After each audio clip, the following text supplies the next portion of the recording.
L'Irak, ce pays qui résonne dans nos têtes avec guerre, attentats, État islamique, est connu pour être l'un des pays les plus dangereux du XXIe siècle. Et ça s'est clairement confirmé avec les réactions de mes proches quand je leur ai dit que je partais là-bas. Tiens, mais t'es un fou, putain, mais pourquoi t'es fou comme ça? Mais est-ce que ce pays n'est pas surtout le reflet de ce que l'Occident et ses médias nous montrent uniquement? Il y a 45 millions d'Irakiens, sont-ils tous terroristes, extrémistes, comme beaucoup l'imaginent? La meilleure façon, c'est donc d'aller voir par moi-même. Mais pour ce genre de voyage, je ne me voyais pas y aller sans mon acolyte de voyage, Alex Viseo, avec qui j'ai déjà foulé pas mal de pays dits à risque. Et puis il s'est clairement chauffé en un quart de seconde quand je lui ai parlé d'aller découvrir l'Irak ensemble. Mais avant toute chose, il faut que je vous situe l'Irak et sa mosaïque de peuples et de croyances qui ont eu clairement un impact sur les décennies de conflits. Il y a les peuples arabes au sud, les Kurdes au nord, les Perses, les Turkmènes, et beaucoup de différences religieuses, musulmans sunnites, musulmans chiites, yézidis, chrétiens, etc. Au fil de ce voyage et de cette vidéo, je vais essayer de vous expliquer au mieux le pourquoi du comment de ces conflits depuis presque 30 ans, car je trouve toujours intéressant de comprendre l'histoire d'un pays pour mieux le juger. Mais j'ai surtout envie de vous emmener en totale immersion, découvrir la face cachée positive du pays, pour vous montrer ce que c'est vraiment l'Irak.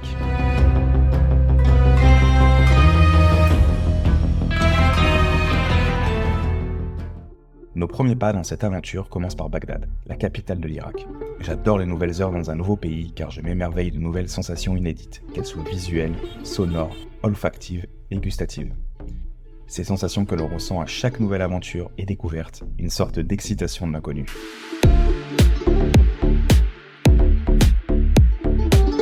Bon, arrivé à Bagdad, je crois que l'expression c'est Bagdad, on comprend pourquoi elle existe. On va aller prendre l'ambiance de la ville, première marque en Irak. Bagdad, c'est le chaos, mais c'est aussi le calme. Elle porte les cicatrices de décennies de guerre depuis le régime de Saddam, l'invasion américaine et récemment leur bataille contre l'État islamique. Pourtant fut un temps, c'était la plus grande ville du monde, une ville prospère et riche, le carrefour de la route de la soie, des échanges commerciaux au Moyen-Orient.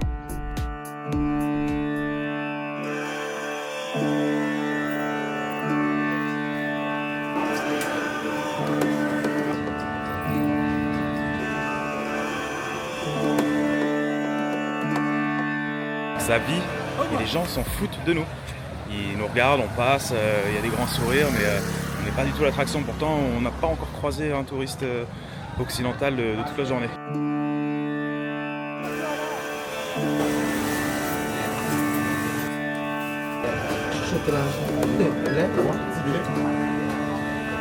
Pas pareil, hein.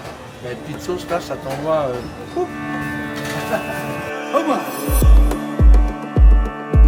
En marchant dans le vieux centre, on tombe sur ce vieux café plutôt très atypique et authentique, l'endroit idéal pour commencer à échanger avec les Irakiens.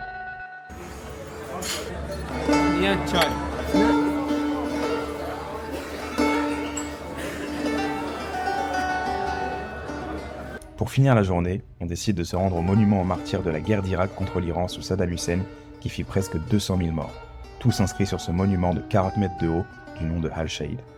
Mais étant fermé, on se contentera de le regarder de loin. Bon, on s'est un peu perdu à l'extérieur de la ville de Bagdad. Et là, il n'y a personne qui veut nous prendre en fait. Ouais, c'est carrément l'armée qui nous aide. Qui nous a aidé à avoir un taxi. Shukran à bébé. Fin de journée à Bagdad. Aller faire un tour le soir pour voir l'ambiance de la rue. Puis comme ça, on voit l'atmosphère de Bagdad le soir aussi. Oli, Torchi. Ok.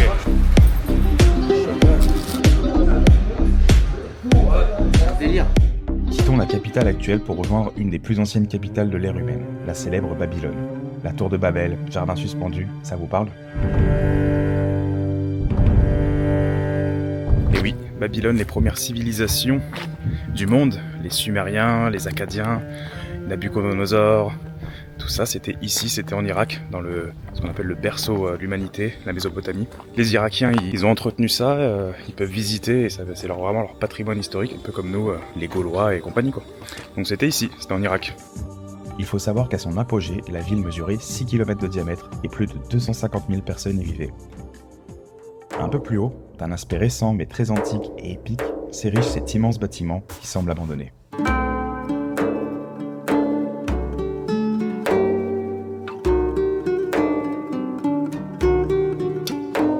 On vient de rentrer dans le palais de Saddam Hussein qui s'était construit sur les hauteurs de Babylone pour avoir vue sur Babylone. Alors apparemment il y a jamais habité. C'était un de ces palais avec l'argent du peuple. Et ce qui est très drôle, c'est que les Irakiens viennent ici avec les enfants, il y a des tags et tout, un petit côté un peu, tiens, c'était l'ancien dictateur. C'est comme si on allait faire la fête, aller visiter l'Elysée alors qu'il est vide en France, quoi. Il y a vraiment beaucoup de monde, que des Irakiens, forcément. Mais c'est blindé de monde, d'enfants. Les gens, ils viennent manger ici, ils viennent se poser, ils viennent boire, ils viennent mettre de la musique. C'est assez marrant d'être dans un palais d'un dictateur.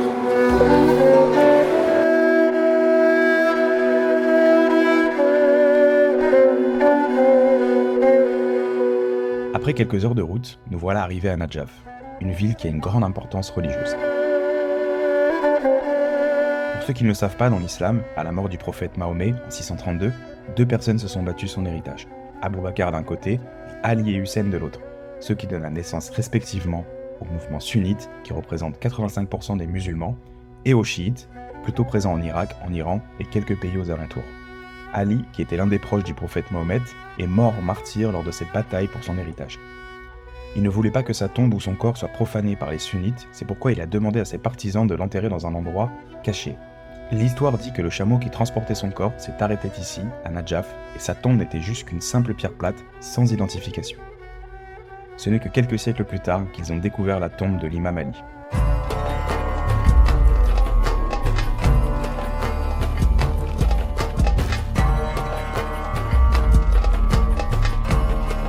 En son hommage, ce sanctuaire a donc été construit ici, autour de sa tombe. À l'époque, il était construit de briques d'or pleines, mais maintenant, ces briques seraient cachées en lieu sûr et il aurait été rénové avec de la brique classique, mais plaquée or.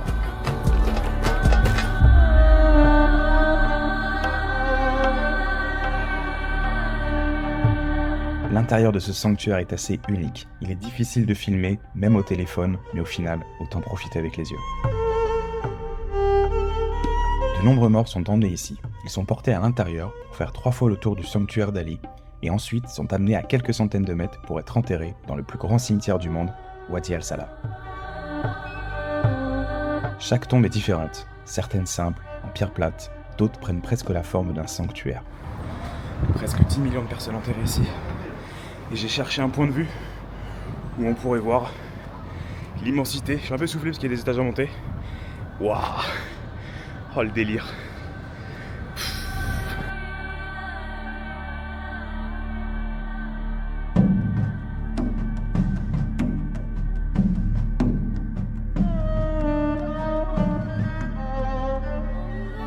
Du coup, quand je disais quelques centaines de mètres du sanctuaire de Ali, c'est plus vraiment le cas, sauf si tu négocies une petite place à l'entrée. Pour info, Nadjaf accueille parfois 7 millions de pèlerins par an. Dans la ville voisine, où se trouve le sanctuaire de Hussein, c'est jusqu'à 22 millions de personnes.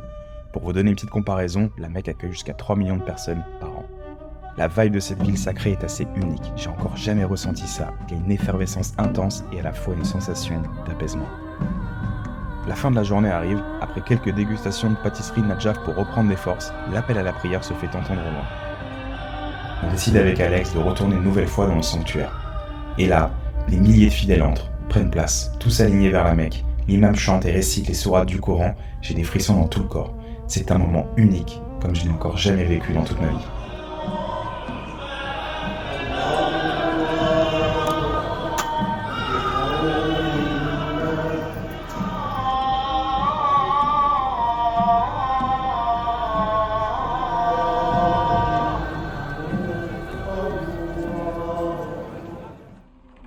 Les paysages défilent par la fenêtre d'un petit bus local. À mesure qu'on arrive dans le sud, les paysages sont de plus en plus arides, secs, chaotiques. Après 5 heures de route, nous voilà arrivés au village de Tchebaïch. Les maisons sont précaires, il y a celles qui n'ont même pas pu finir de se construire, commencées entre deux guerres très certainement. Le pays a certes les traces de la guerre, mais vous allez voir que pour cette région de l'Irak, ils font face à un autre conflit que nous allons découvrir.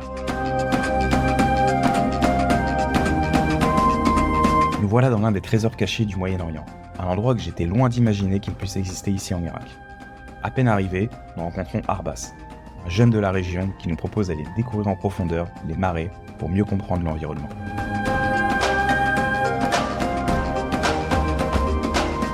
Les marais de Mésopotamie sont l'un des plus grands écosystèmes au monde. Ils s'étendent sur des milliers de kilomètres au sud-est de l'Irak jusqu'au sud-ouest de l'Iran. Ce qui les rend uniques, c'est qu'ils se trouvent au milieu du désert, et surtout y habitent les Arabes des marais, les Mahadan, un des plus anciens peuples de notre ère, descendants des Sumériens. Ils vivent ici de la pêche et de l'élevage de buffles. Ces derniers leur permettent de se nourrir de leur viande et du lait, mais aussi de la vendre dans tout l'Irak. Il n'y a aucune route, seule la pirogue permet de se déplacer dans cette zone humide. Arbas en profite pour nous faire découvrir les habitations Mahadan, toujours restées authentiques 5000 ans après. Le soleil se couche et il nous propose de rester chez lui pour dormir. En même temps, il n'y a pas vraiment d'hôtel dans le coin et c'est une bonne occasion pour Alex et moi d'échanger longuement avec lui sur son pays, sa région, ses coutumes, etc. Ouais mon gars, prépare la chicha chez les Irakiens directement. J'adore quand tu cuisines. Je pense que je déteste les faire trop cuire dans mes charbons.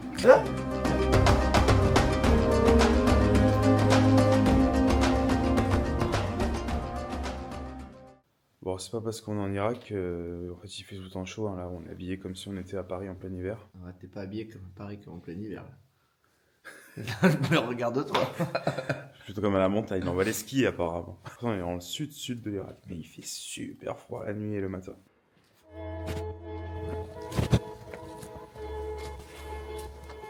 Je vais éclairer quand même. Moi que je l'aide. Le lendemain matin, il nous propose de refaire un tour au lever du soleil. Bon, pour le moment, c'est que de la brume. On s'arrête chez des amis de Arbas pour prendre le thé et surtout réchauffer Alex qui vient de faire sans le vouloir une baignade dans les marais. Autour du feu et d'un thé, les deux hommes nous expliquent que pendant la présidence de Saddam Hussein, dans les années 80-90, un génocide des musulmans chiites qui résistaient ici dans les marais a eu lieu.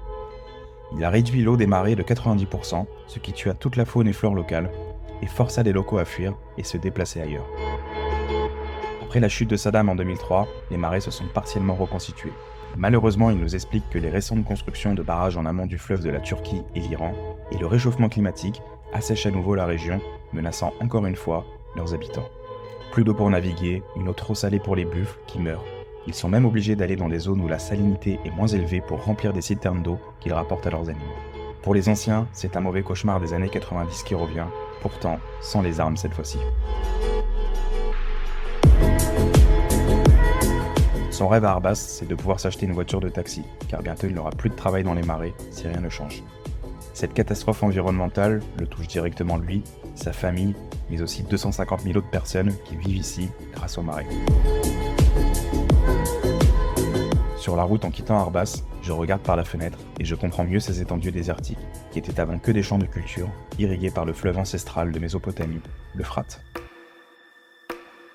Après la guerre en Irak en 2003, les USA ont mis en place un gouvernement provisoire, et surtout ont viré tous les anciens membres du parti Baas de Saddam Hussein, policiers, militaires, enseignants, tous étaient sunnites, pour à la place mettre en avant un gouvernement composé de chiites et donner plus d'indépendance aux Kurdes du Nord. Cette exclusion des anciens membres du parti Baas sunnite va nourrir en eux une certaine haine de l'Occident et des partisans chiites et générer une guerre civile ponctuée d'attentats quasi quotidiens entre 2006 et 2011 qui fera malheureusement plus de 130 000 morts. En 2011, les USA quittent l'Irak et tous ces djihadistes de l'ancien parti Baas, rancuniers de leur sort, vont tous se fédérer sous un groupement que l'on connaît tous, l'État islamique, qui va s'emparer d'une grande partie de la Syrie et de l'Irak, dont la ville de Mossoul, qui en sera leur capitale, et le théâtre d'années de domination terrible, viols, massacres, puis une guerre et des bombardements intenses de la coalition américaine, kurde et irakienne pour repousser l'État islamique jusqu'en 2019. C'est dans cette ville de Mossoul, qui sort de guerre il y a 4 ans, qui fut la bataille urbaine la plus dévastatrice depuis la Seconde Guerre mondiale, que nous mettons les pieds pour en apprendre un peu plus sur leur passé, et surtout leur présent et leur futur.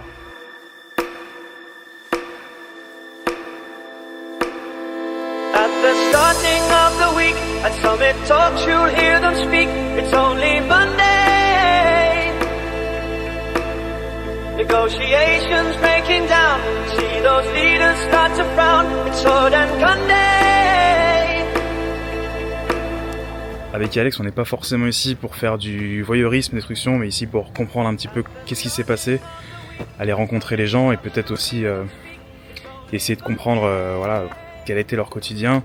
Et surtout, on se rend compte que la ville a été détruite, mais la ville a surtout été... il commence à se reconstruire. Et les gens ont l'air d'avoir la joie de vivre, même si je pense que la plupart ont perdu un ou plusieurs proches. Je crois qu'on parle de plus de 10 000 morts en 3 ans. Donc paysage assez sinistre, mais dès qu'on s'éloigne un peu des ruines, la vie reprend dans la vieille ville et les gens sont très accueillants. J'ai remarqué que plus on est dans les endroits où ils avaient souffert, plus les gens étaient accueillants finalement.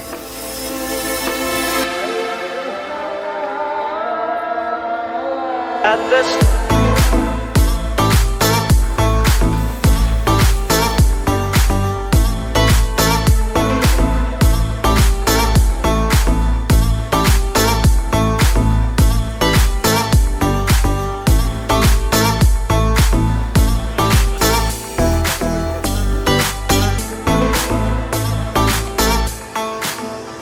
On aura fait des endroits, hein. L'Afrique, l'Iran, mais ça, particulier aussi. Hein. Ça, là, nous, leur sentier battu, là, ça va. Ce qui est positif, c'est que les gens revivent au milieu des ruines, comme si de rien n'était. Qu'est-ce qu'il te disait, la personne que tu as rencontrée, Mohamed? Ouais, c'est vrai qu'il y a un jeune, Mohamed, il disait il s'est fait bombarder de sa maison, il a vu des gens mourir devant lui, et lui, il est resté bloqué. Il dit, aujourd'hui, je suis mort, je souris, mais je suis mort à l'intérieur. Et c'était assez dingue, et surtout que il disait que pendant 2 ans, il était en état de choc en fait. Il était là, mais il n'était pas là, et c'est assez fou. Le mec est là, il nous parle, il a le sourire, mais en fait, le gars, il est trop mort. Donc c'est pas genre parce que tu habites en Irak que t'es plus à même de surmonter ce genre d'émotion, quoi. Donc non, t'es comme tout le monde. Merci pour ton temps de parole. C'est un peu long, oui.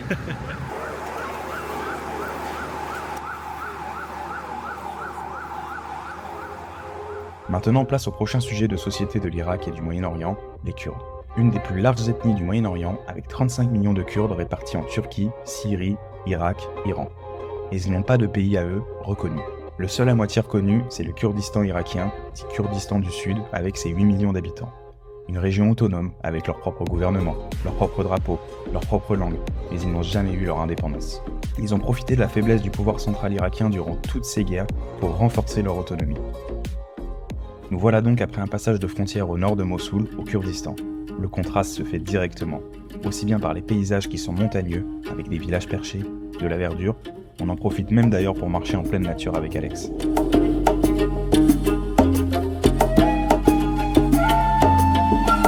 Tu sais qu'en vrai, ce qui est frustrant, c'est que notre hôtel, il est juste là, à, je dirais 60 mètres.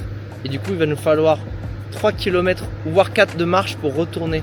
Parce qu'il faut traverser, il faut contourner le canyon. Et c'est pas comme si j'avais mal au ventre. C'est pas comme si t'avais pas mal au ventre. Et que t'avais besoin de faire des petites pauses personnelles. Voilà, à côté des vaches.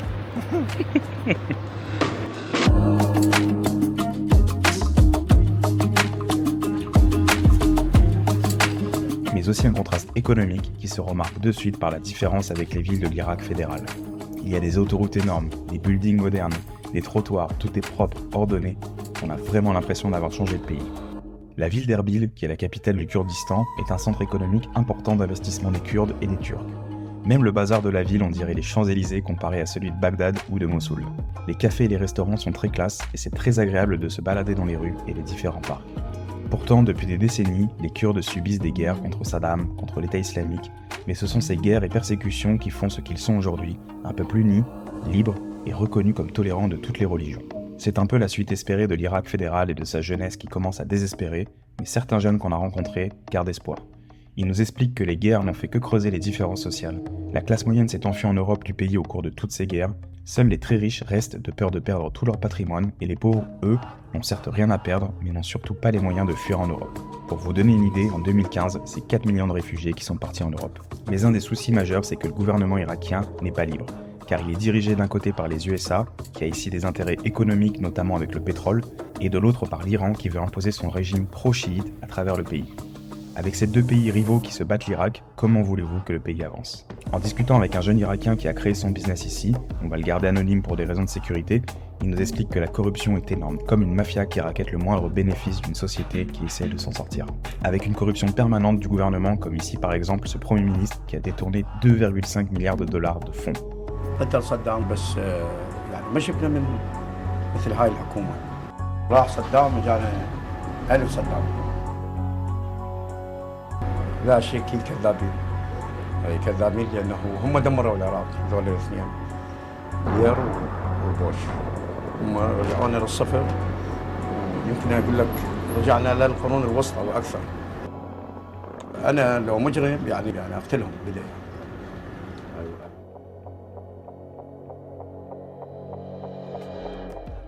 Mais malgré tout ça, les Irakiens est de loin le peuple le plus accueillant que j'ai jamais rencontré. Un mélange de générosité naturelle sur fond de cicatrices de lourds traumatismes de ces dernières guerres. À aucun moment nous nous sommes sentis en insécurité pendant ces 2 semaines. Petit disclaimer quand même, il en va de sa propre initiative d'aller visiter ou non ce pays. Risque zéro n'existe pas, et encore moins dans un pays instable comme l'Irak. Mais bon, si vous n'êtes pas ambassadeur ou politicien, ça devrait le faire pour vous, et vous allez vivre une belle aventure et faire de très belles rencontres.